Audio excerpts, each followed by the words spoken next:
काही एवढं गर्दी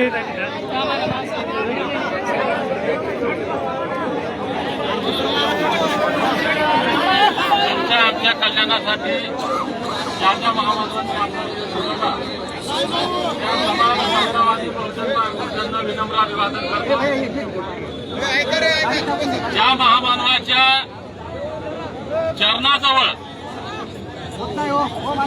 आमच्या या भावावर अमानुषपणे मारहाण करून अन्याय केला, त्याच महामानव डॉक्टर बाबासाहेब आंबेडकरांच्या चरणामध्ये बसून तुम्ही आम्ही सर्वजण या महेश बिडकरला न्याय देण्यासाठी या ठिकाणी जमलोय। मी परभणी जिल्ह्यासह राज्यभरातून आलेल्या सर्व मल्हार मावळ्यांचं, सर्व जाती धर्माच्या सर्व बांधवांचं या ठिकाणी मनापासून अभिनंदन आणि आभार व्यक्त करतो की आपण या ठिकाणी जिवंत असल्याचं उदाहरण दाखवलं। आपल्या एका सामान्य होतकरू आणि या व्यवस्थेविरुद्ध आवाज बुलंद करणाऱ्या महेश बिडकरला झालेल्या अन्यायाला वाचा फोडण्यासाठी, त्याला न्याय मिळवून देण्यासाठी आपण या ठिकाणी एकत्र जमलात। त्या दिवशी महेश भाऊचा व्हिडिओ आपण सर्वांनी पाहिला। खरं म्हणजे तो व्हिडिओ आहे 21 जानेवारी 2026 या दिवशीचा, ज्या दिवशी या राज्यातील 2 नंबरचा समाज असलेला धनगर समाज, या समाजावर गेल्या 7 दशकांपासून जो अन्याय होतोय, बाबासाहेबांनी दिलेल्या घटनादत्त अधिकाराची अंमलबजावणी होत नाही, ती अंमलबजावणी व्हावी, 7 दशकांपासूनचा अन्याय दूर व्हावा आणि धनगरांना एसटीचं प्रमाणपत्र मिळावं, यासाठी मुंबईच्या आझाद मैदानामध्ये राज्यभरातून धनगर बांधव आले होते आणि त्यातला एक महत्वाचा कार्यकर्ता हा महेश बिडकर होता। आणि आता इथं सगळेच मान्यवर बसलेत, समाजाचे ज्येष्ठ नेते, राज्याचे गणेशदादा हाके असतील, रबदाडे मामा असतील, सुरेश भाऊ ठोंबरे असतील, माजी आमदार केंद्रे साहेब या ठिकाणी आले, आमच्या मनसुखे साहेबांचे चिरंजीव आहेत या ठिकाणी, आमच्या राठोड आमचे भगवान भाऊ सावंत आहेत, आमचे बरेच सगळेच बांधव, आमचे आनंद भाऊ बनसोडे, आता तुमच्या परभणीतल्या गंगा खरबाचे मुंडे साहेब, आणि आपण सगळ्यांनी मोठ्यानं भाषण केले। आता तुमच्या गंगा खरबातल्या धनगरांवरचा अन्याय नाहीये, महाराष्ट्रात अन्याय चालू आहे गेल्या कित्येक दशकांपासून,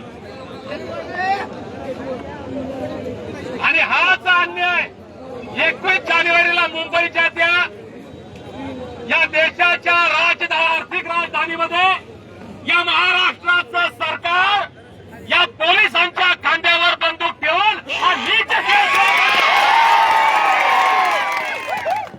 आता सगळे अधिकारी पोलीस डिपार्टमेंटचे इथे मी पोलीस खात्यात काम केलंय, वर्दीमध्ये राहिलो, आजही स्वतःला वर्दीचा एक भाग मानतो म्हणून वर्दीची इज्जत ठेवून बोलतो, पण दुर्दैवानं या पोलिसांच्या खांद्यावर बंदूक ठेवून हे नीच राज्यकर्ते त्यांची मनमानी करायला लागलेत आणि त्या दिवशी त्यांची ही हुकुमशाही, हिटलरशाही चालणार नाही हे महेश सांगत होता। काय सांगत होता महेश? की सरकार खबरदार, पोलिसांची दादागिरी तुम्ही आम्हाला इथं नाही माळरानात दाखवा। बरोबर आहे भाऊ, काय चुकीचा बोलला होता महेश? परत या वाक्याचा शब्दाचा विपर्यास केला। आता 6 महिन्यानंतर आणि गंमत पहा, त्याला मारहाण झाली। आता टेक्निकल मुद्दा आहे दादा, तो बोलला असेल मान्य करू आपण, अरे मग तपास करा पोलिसांनी, पटकन गुन्हा दाखल केला. अॅट्रॉसिटीचा कसा पटकन गुन्हा असा दाखल होतो का? मी पोलीस खात्यात 10 वर्ष काम केलंय, सगळा अनुभव आहे. साहेब माझी हात जोडून आपल्याला विनंती. मी त्या दिवशी सुद्धा एसपी साहेबांना विनंती केली, ऍडिशनल साहेबांशी बोललो, आपल्या पीआय साहेबांशी बोललो. ज्या तत्परतेने अॅट्रॉसिटी गुन्हा दाखल केला, छोटा गुन्हा आमच्या महेशवर दाखल केला, त्या तत्परतेने तपास करून रद्द करा.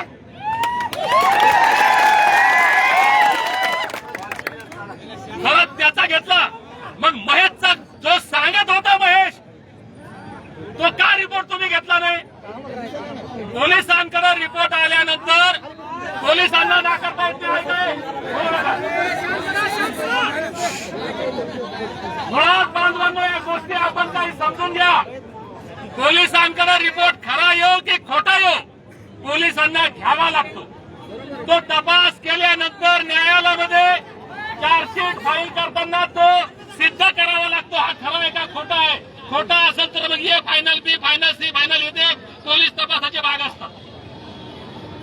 मग तुम्ही ज्या तत्परतेनं महेशच्या विरोधात गुन्हा दाखल केला, खरा खोटा शहानिशा न करता, मामा याचा रिपोर्ट घेतला नाही, तसा का नाही घेतला? कुणाचा ऐकून करताय तुम्ही? आतापर्यंत आम्ही त्या दिवशी सांगितलं होतं, मामा माणुसकीनं चाललो होतो आम्ही. 17 जानेवारीला माणुसकीनं आम्ही मुंबईच्या दिशेने निघालो होतो.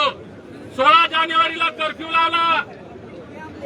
दादा आम्हाला अटक केली. मी बीडमध्ये आलो, बीडमध्ये कर्फ्यू लावला. हे का चाललंय दादा? हे धनगरांचं दमन. अरे एक मल्हार आया असं अफवा जरी उठली तर गावाचे गावं खाली व्हायचे त्या उत्तर हिंदुस्थानामध्ये. एवढी आणि आज त्याच मल्हार मावळ्यांवर हिवे, अरे आटके पार झेंडे फडकवणार आहे तुम्ही. दिल्लीच्याही तख्त राखतो महाराष्ट्र माझा, हे ज्यांच्यामुळे म्हणतो ना आपण, ते होळकरशाहीचे संस्थापक श्रीमंत मल्हारराव होळकर, त्यांच्या वंशज.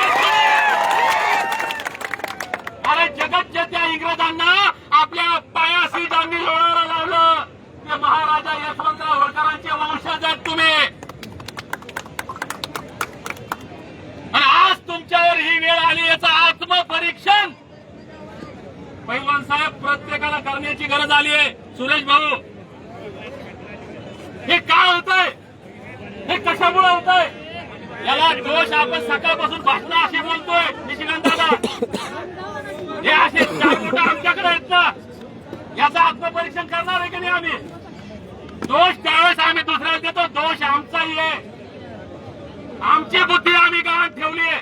सकाळपासून ऐकतो मी, याला डोक्यावर आलं, याला बसवलं, तुम्ही दुसरा आणला ना, तो याचा बाप निघणार आहे पुढे. कोण चांगलं आहे तुमच्यासाठी? कोण चांगलं आहे? अरे हे 8-6 दिवस झाले या पोराला, हा अन्याय इथं आज होतोय का? अरे दररोज या राज्यात प्रत्येक जिल्ह्यात, कोणत्या तरी तालुक्यात, कोणत्या तरी गावात आमच्या मेंढपाळांवर हमले होत आहेत. आमच्या आया बहिणींच्या अंगावर हात टाकला जातोय. दररोज अन्याय होतोय. या महाराष्ट्रात शेकड्याला झालेल्या हिंदुत्ववादी संघटना आणि त्यांचे नेते कुठे कधी बोलतात का तुमच्यासाठी? अरे मरायला तुम्ही, लढायला तुम्ही, आणि तुमचा फक्त वापर करायला सगळे कधी भेटत बसणार का तुमच्या? हे पोरग बोलत आहे ना, याला हातपाय मोडणे तर शेजारी. या महाराष्ट्रात शेकडो ओबीसीच्या संघटना झाल्या. सुरेश भाऊ, कुठे आहेत ओबीसीच्या संघटना? कुठे नेते ओबीसीचे? आता इथं माझे आमदार केंद्रे साहेब आले, आमचे भगवान भाऊ हे मुंडे साहेब आहेत, आमच्या लाठोडता येत्या वतीला आम्ही नाही का? तुम्ही आले इथं, मी महाराष्ट्राचा विषय करतो, माहित नका वाटू. अरे ज्या धनगरांच्या भरोश्यावर तुमची ग्रामपंचायत, तुमची नगरपालिका, तुमची जिल्हा परिषद, तुमची विधानसभा, लोकसभा आहे, ज्या धनगराच्या भरोश्यावर तुमची सत्ता चालते, त्या धनगरावर दररोज या राज्यात कुठेतरी अन्याय होतोय. कुठे तुम्ही आहे का? महेश भाऊ, मी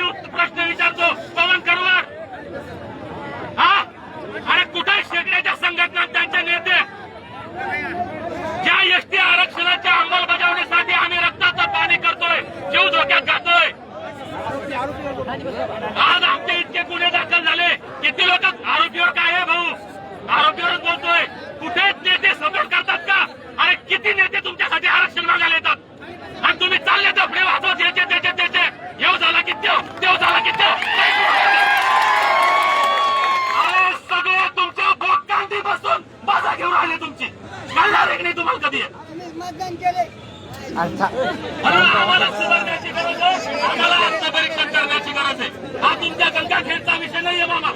संबंध देशभरात, संपूर्ण महाराष्ट्रात तुमचा फक्त वापर वापर आणि वापरच होतो जनतेरांनो. म्हणून तुमच्या गंगाखेडमध्ये फक्त वारं नाही फिरवायचंय, अख्ख्या महाराष्ट्रात वादळ फिरवू, सगळ्यांना पायाखाली करू.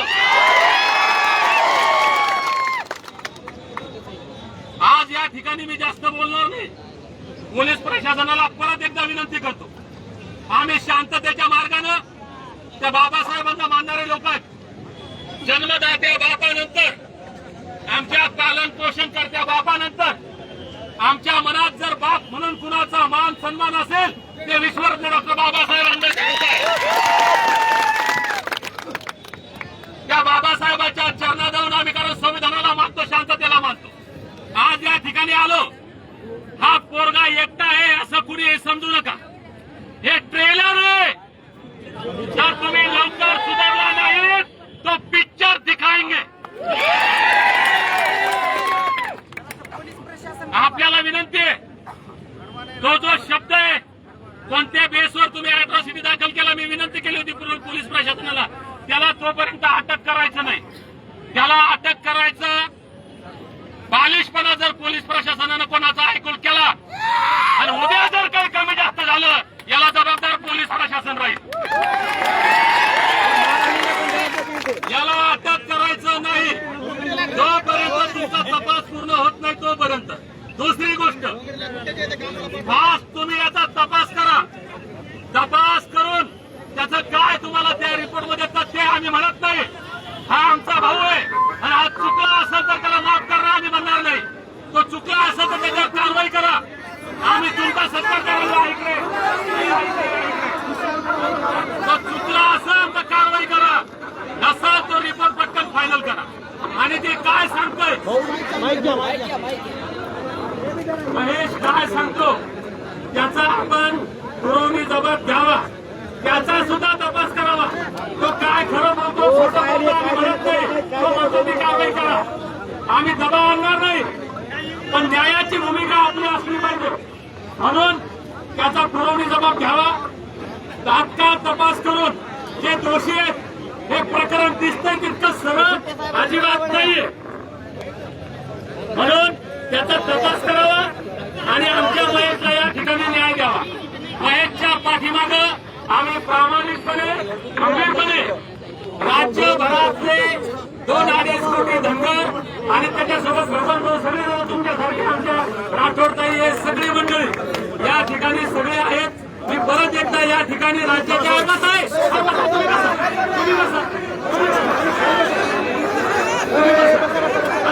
महेश बोलायला 5 मिनिटं माझ्यानंतर महेश बोलणार, त्याच्यामुळे सगळे शांत बसा. मी राज्याच्या कानाकोपऱ्यातून आपण एवढ्या मोठ्या संख्येनं या ठिकाणी आलात, आपल्या सर्वांचं या ठिकाणी आभार व्यक्त करतो. त्यानंतर ज्याच्यासाठी आपण या ठिकाणी आलो, राज्याला झालेल्या अन्यायाला वाचा फोडण्यासाठी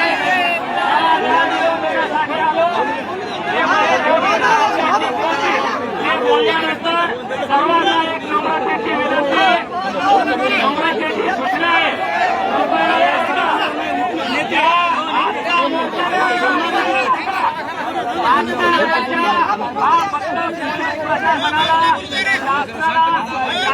अन्याय केला त्याचा